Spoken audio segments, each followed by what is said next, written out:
Deus. Acharam aí Neemias, capítulo de número 6? Quem achou, diga aleluia.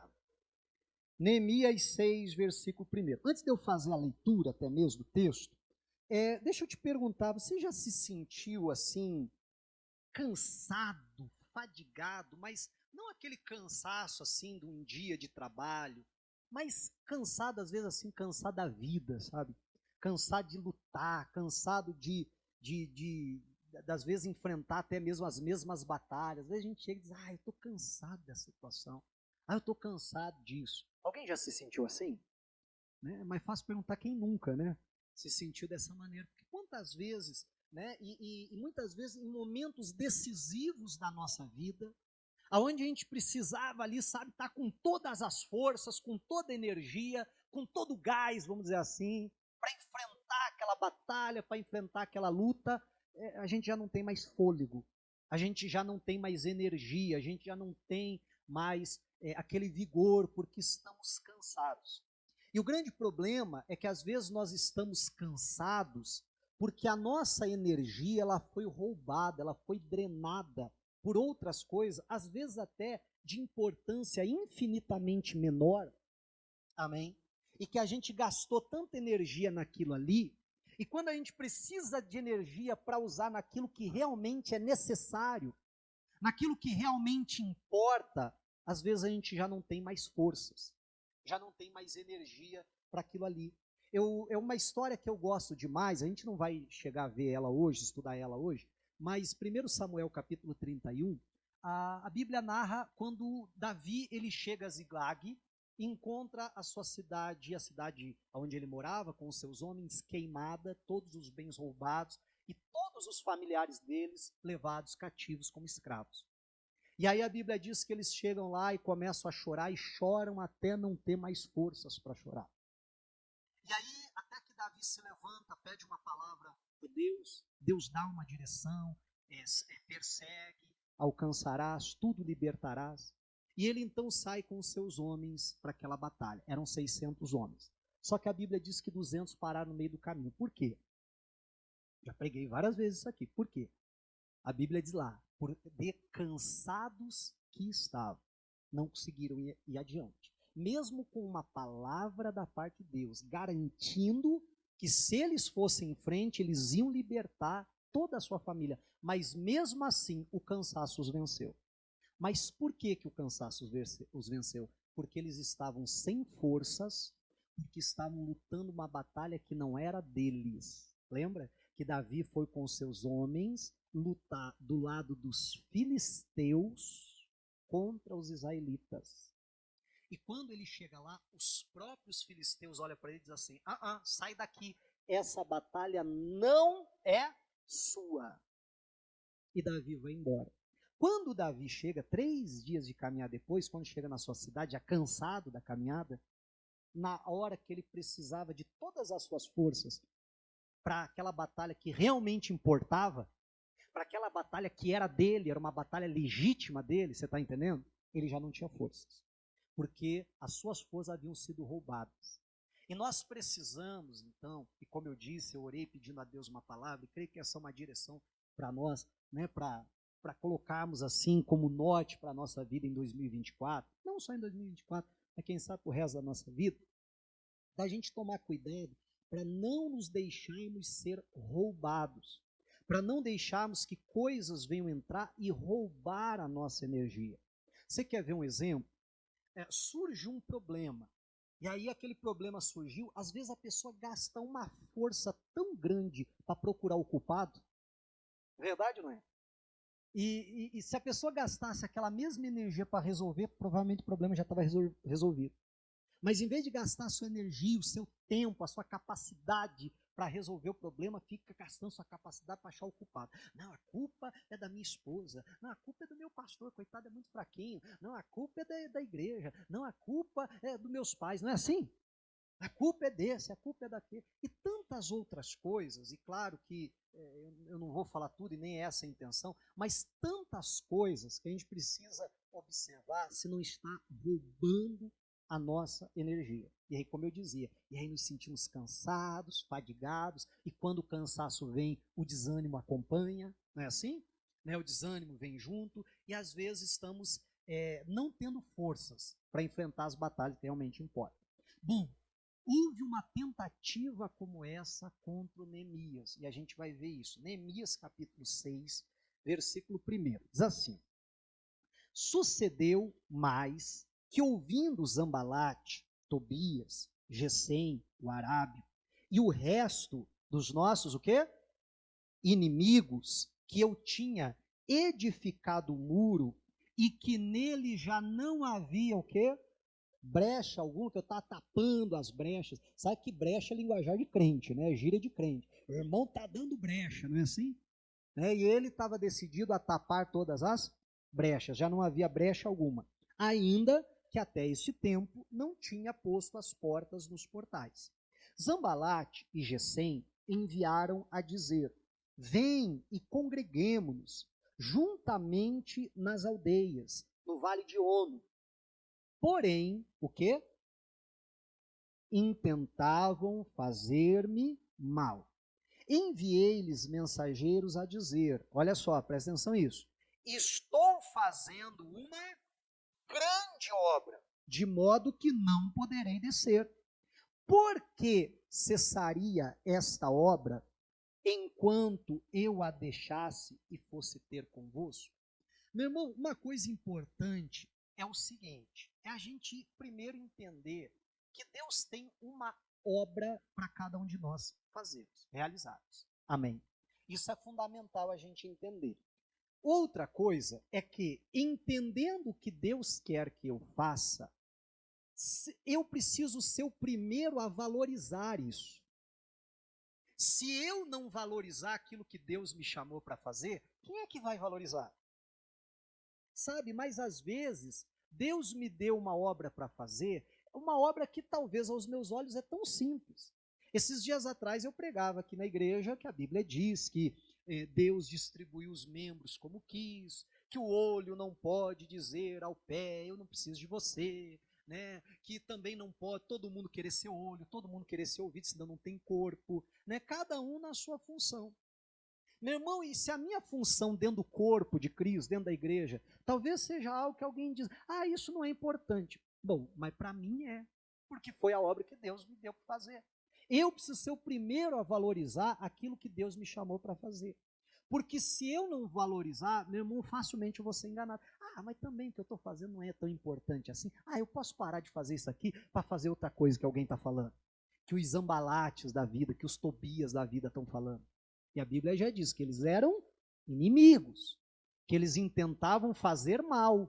Mas perceba que o convite era, venha com a gente, vamos fazer uma festa, um banquete, vamos nos congregar, não é isso?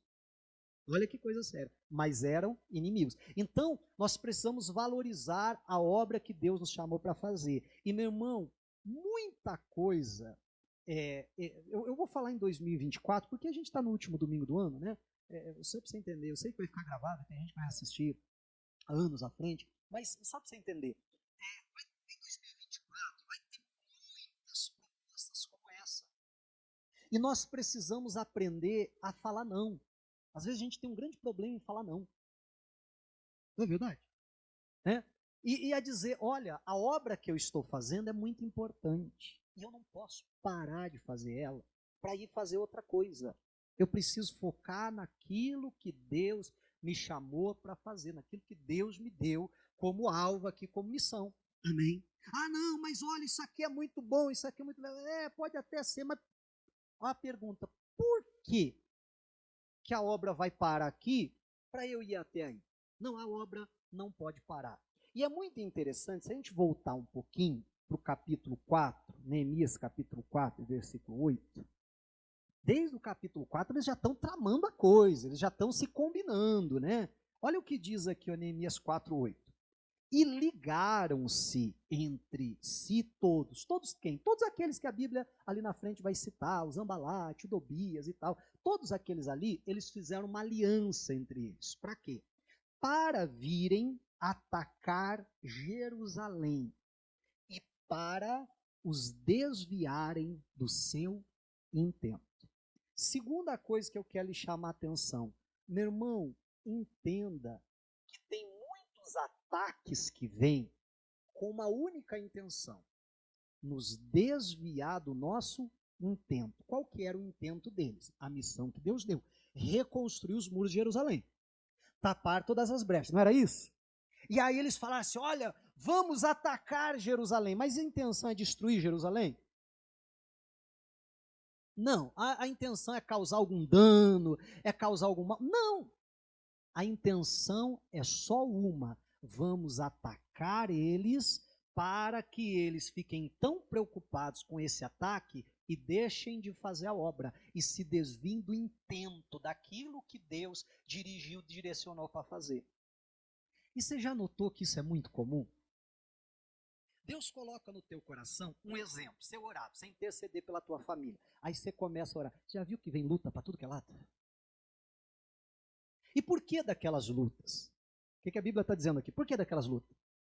Para te desviar do teu intento. Você fica bravo. Ah, mas brincadeira, porque olha aí o que aconteceu e tal e tal. E aí você deixa de fazer aquilo que era para ser feito. Alguém já fez isso? Até covardia o pastor perguntar isso, né? Mas veja se não é assim. O grande problema é que às vezes a gente não percebe. Quando percebe, já é tarde demais. Quantas coisas que Deus já confiou na sua mão para você fazer, para você realizar, mas que você se desviou do teu intento por causa de uma luta que veio, por causa de uma batalha que veio. E aquela batalha não veio para te destruir, não veio para te causar nenhum tipo de dano. A única intenção daquele ataque era te desviar daquilo que você estava fazendo. Por isso que nós precisamos, lá onde eu comecei, valorizar a obra que nós estamos fazendo. E aí quando vier um ataque, a gente saber que certos ataques são para isso. São para tentar nos tirar o foco, nos tirar do caminho. Para aquilo que eu falava há pouco, sabe? Roubar as nossas energias. Porque às vezes a gente está gastando tanta energia com certas batalhas, sabe, que não são importantes. E aí o muro está lá parado. Estamos gastando tanta força, sabe, fazendo coisas que outras pessoas falaram para a gente fazer, que o Zambalate falou para fazer, que o Tobias falou para fazer, e a gente está gastando tanta força fazendo coisas que nem era para a gente fazer. E enquanto isso, deixamos de lado aquilo que Deus nos chamou para fazer.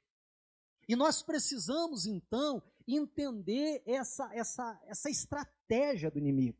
Assim como eles estão fazendo isso, né, ou pelo menos o Neemias, graças a Deus, não caiu. Né, mas quantos de nós acabamos caindo nesses ataques? Entender, não, esse ataque do diabo. Agora eu estou fazendo uma grande obra, eu não posso parar. E outra coisa, meu irmão, a gente precisa entender que não é toda a luta que a gente tem que entrar. Não, pastor, eu sou valente na fé, eu sou um guerreiro do Senhor, então eu fico caçando briga, eu fico procurando aí para enfrentar o diabo. Meu irmão, Jesus nos ensinou na oração do Pai Nosso, lá no finalzinho da oração, nos ensinou a orar assim: e livra-nos do mal. Meu irmão, tem mal que vem contra a nossa vida que não dá para a gente se livrar dele, que a gente tem que cerrar os punhos, amém, e ir para cima dele. Mas, meu irmão, naquilo que dá, sabe, para a gente se livrar, se desviar, não entrar em certas brigas, é a melhor coisa que a gente faz. Amém? Porque aí, quando for necessário, você tem força, você tem capacidade, você não está desgastado, você não está ferido, você não está cansado. Aí o diabo vai ver só o que é bom. Amém? Porque aí você está inteiro para aquelas batalhas que realmente importam. Então precisamos entender isso, que tem certos ataques, né, que é a única coisa, é querer nos desviar. E aí quando a gente percebe a coisa, diz: diabo, não vem com essa história não, eu sei que você está criando essa situação só para eu parar, mas eu não vou parar não. Pronto, já acaba a folia dele. Amém? Já coloca, né, bom, já estraga o plano dele. Eu vou usar uma gíria aqui, mas acho que não ia encaixar bem. já estraga o plano dele. Amém? Então, que a gente possa entender isso. Bom, vamos para Êxodo, capítulo de número 5. Vamos ver mais isso aqui. Êxodo, capítulo 5, versículo de número 6. Eu não vou dar tudo agora, porque tem parte ainda que eu quero falar no nosso outro culto, que vai ser a nossa reunião da virada do ano. Então, eu não vou não vou me aprofundar aqui, ou melhor, não vou ir até o final aqui vendo todos os textos, tá? Eu vou ver só mais esse aqui com vocês. Êxodo, capítulo de número 5, versículo de número 6. Antes da gente fazer a leitura, deixa eu explicar o que está acontecendo para você entender. Deus fala com Moisés lá na sarça ardente, dá uma missão para ele. Olha, vai até os filhos de Israel, vai até o Egito, né, para libertar os filhos de Israel. E você vai lá e você vai dizer para o faraó, faraó, deixa o meu povo ir para que me adore no deserto. E aí Moisés então foi lá com Arão, você conhece a história, não sei falar, aquela coisa, o Arão então vai ser o teu porta-voz. Foi lá, falou com o povo, pessoal, o Deus dos nossos antepassados, o Deus de Abraão, de Isaac, de Jacó, ele me apareceu, ele me deu uma missão para eu vir aqui libertar vocês. E Deus vai levar vocês para a terra, uma terra prometida, uma terra que emana leite e mel, assim, desse jeito, a terra das peregrinações dos nossos antepassados. E nós vamos para lá. Agora imagina, aquele povo escravo, está todo mundo feliz, todo mundo fez festa, glória a Deus, Deus se lembrou de nós, amém? E aí ele vai falar com o faraó. Só que quando ele vai falar com o faraó empina a carroça. O faraó não aceita. Fala, quem é o Senhor para deixar o povo ir? Que povo de Deus nada, esse povo é meu. Esse povo é meu escravo. Não vai para lugar nenhum. E aí, quando isso então acontece, o faraó, que tipifica o diabo, aquele que prende, tenta escravizar as pessoas, ele faz o seguinte, versículo 6, assim, ó. Portanto, deu ordem Faraó, naquele mesmo dia, no mesmo dia que Moisés foi lá falar com ele, naquele mesmo dia, aos exatores do povo e aos seus oficiais, dizendo, daqui em diante, não torneis a dar palha ao povo para fazer tijolos, como fizestes ontem e anteontem. Vão eles mesmos e colham palha para si.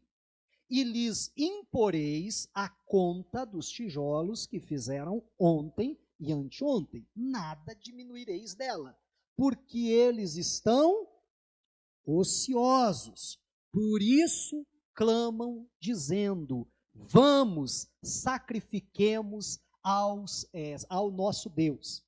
Agrave-se o serviço sobre estes homens, para que se ocupem nele e não confiem em palavras de mentira. O que Faraó aqui está chamando de palavras de mentira?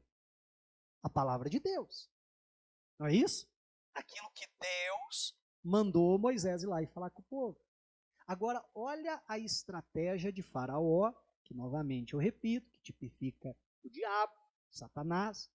Essa é a mesma estratégia que Satanás continua fazendo hoje.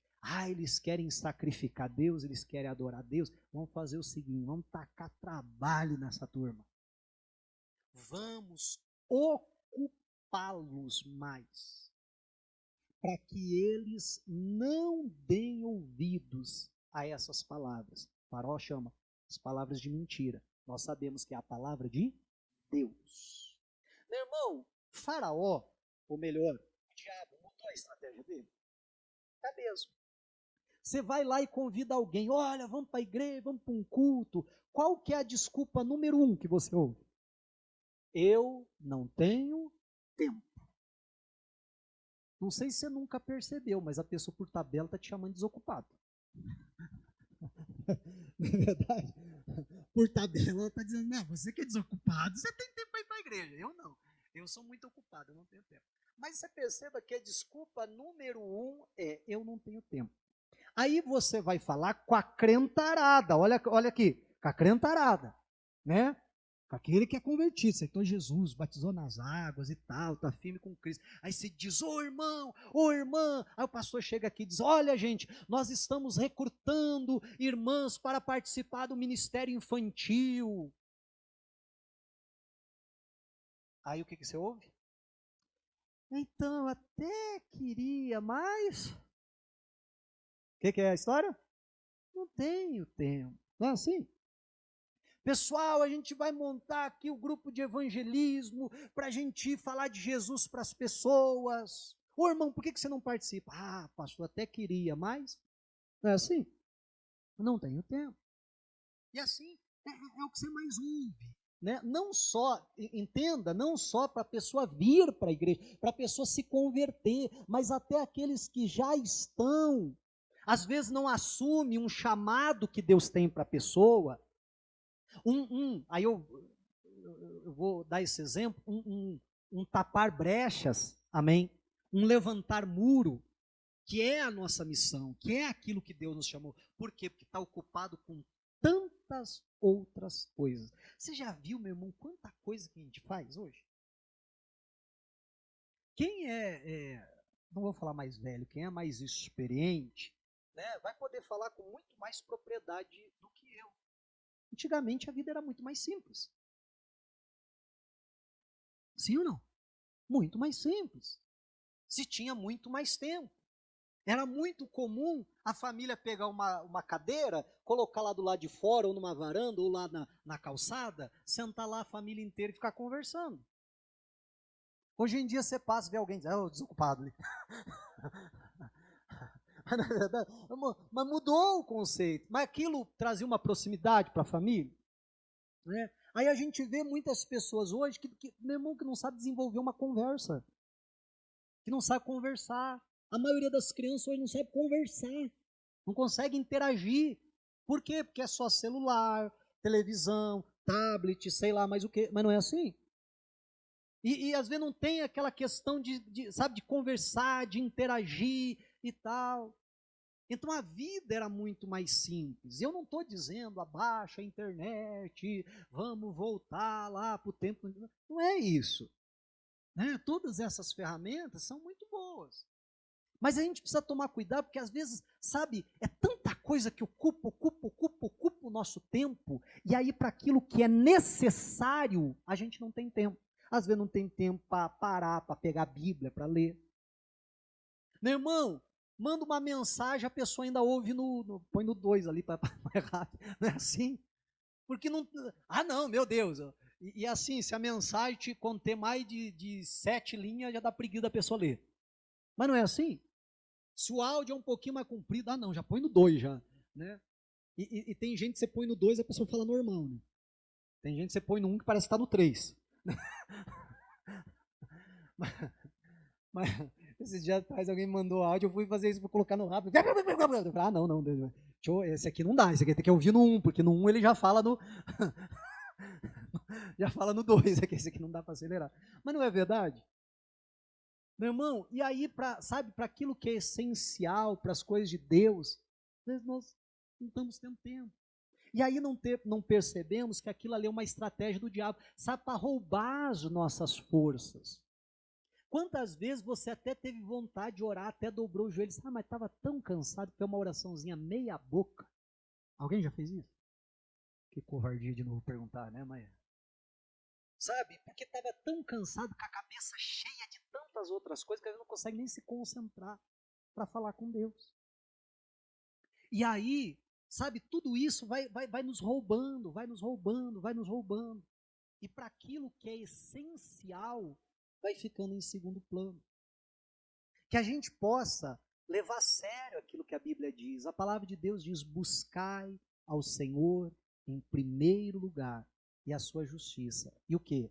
As demais coisas vão ser acrescentadas. O que a Bíblia está dizendo? Olha, o mais importante que você tem a buscar é a Deus. E aí Deus vai abençoar, vai trazer as outras coisas. Mas você já viu que a gente inverteu a ordem? A gente está tão preocupado com tantas outras coisas, não é assim? Que aí ficou de lado o principal, que é buscar a Deus em primeiro lugar. Que em nome de Jesus Cristo a gente possa, sabe, parar um pouquinho e aproveitar essa época do ano. Acho que é uma época muito propícia para a gente fazer isso. Parar um pouquinho e olhar ali a nossa lista de prioridades, colocar as coisas nos seus devidos lugares. Eu sei que alguns dizem assim, ah, pastor, é só, a única coisa que muda é o calendário ali, você só passa a folhinha para trás, 2024. Eu vejo muita gente pensando assim, eu tenho dificuldade de pensar dessa forma. Confesso que já pensei assim também. Né? Mas hoje eu tenho um pouquinho mais de dificuldade de enxergar assim. Sabe por quê? Porque eu olho na Bíblia e a gente vê que Deus ele trabalha muito com períodos. Que Deus trabalha muito com estações, com tempos. Né? Então a gente vê Deus dizendo, olha, vai ter 7 anos de fome. E depois vai ter 7 anos de fartura. Depois vai ter 7 anos de escassez. Era só virar a folhinha? Não era, meu irmão. Pare e pense. 6 anos, 364 dias. Fartura.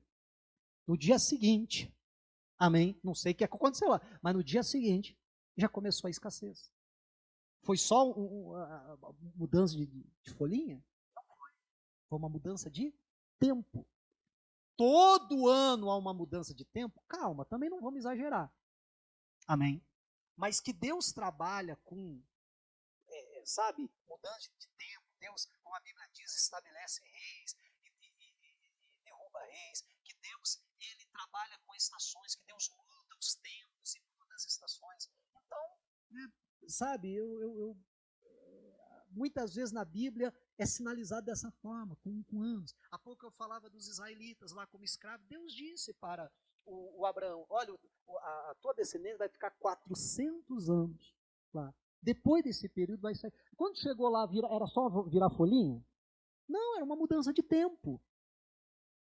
Então Deus trabalha dessa forma, né? Repito mais uma vez, todo ano há uma mudança de tempo? Não sei, são coisas elevadas demais para mim. Amém? Mas que Deus trabalha com tempos e estações, isso é claro na Bíblia. Dessa forma, né, a gente precisa então, no mínimo, pensar. Pode ser que não seja só virar folhinha, entende o que eu estou falando? Pode ser que Deus esteja querendo trazer uma nova estação para mim. E diante disso eu sempre me encho de esperança a todo novo ano. Né? Poxa vida, eu acho que esse ano vai ser um ano de bênção, em nome de Jesus. Às vezes não dá certo, mas às vezes dá. Então eu prefiro continuar tendo esperança. Mas o que eu quero dizer é que, vamos aproveitar, já que o tempo é propício para isso, para fazer uma reflexão, para ver qual que é a nossa lista realmente de prioridades. A gente está fazendo o que realmente é necessário, o que realmente importa, ou estamos tão ocupado com coisas desnecessárias, ou a nossa energia está sendo drenada, roubada com coisas que, sabe, não vai nos ajudar em nada, não vai produzir nada na nossa vida, e às vezes a gente gasta um tempo com aquilo, e tempo é tão precioso, né? O nosso tempo é uma pequena fração da nossa vida, por isso que é tão importante a gente dar tempo para Deus, porque é uma fração da nossa vida. Amém? Então, que em nome de Jesus Cristo, eu e você possamos, diante da luz dessa palavra, parar, colocá-la em ordem, né, ver as prioridades e parar de gastar, sabe, de entrar em batalha que não é nossa, parar de ficar aceitando todo o convite zambalate de Tobias e tal, e às vezes de pessoas que não são nem nossos inimigos, às vezes pessoas que são até nossos amigos, que querem o nosso bem, mas que nos convidam para fazer coisa, mas peraí, mas não foi que Deus me chamou, mas eu vou, sabe, tirar tempo do que Deus me chamou, para gastar tempo naquilo que Deus não me chamou?